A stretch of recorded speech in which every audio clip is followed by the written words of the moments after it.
Yo, what's up sa inyo mga kaibigan? Hi sa inyo mga katol. Welcome nga pala sa panibagong video.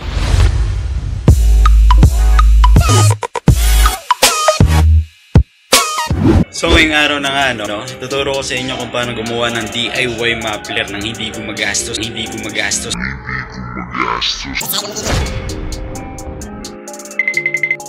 gumagastos ng kahit anumang pera. Makikita lang yung mga kagamitan sa basura, sa mga lumang gamit na hindi na ginagamit. So ipapakita ko sa inyo kaya. Let's go! Here we go!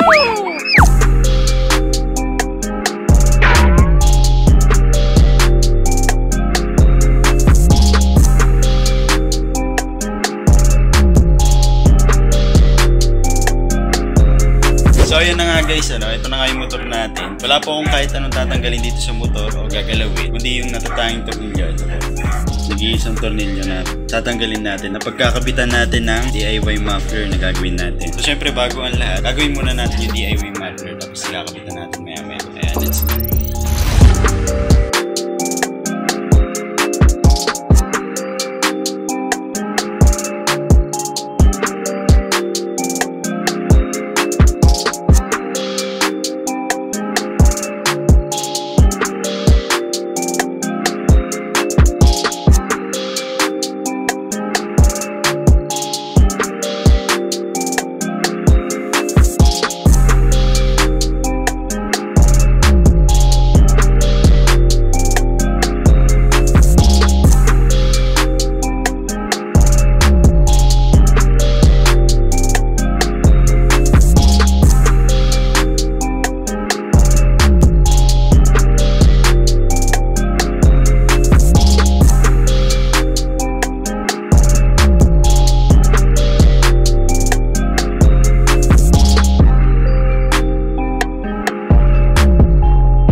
Guys, nakabit na nga natin yung DIY muffler natin. Kailangan, pagkakabit niya is yung nakatutok itong butas niya, yung mismong butas niya dito sa butas ng tambutso. Siyempre mas malayo, mas malakas, kaya subukan na natin guys.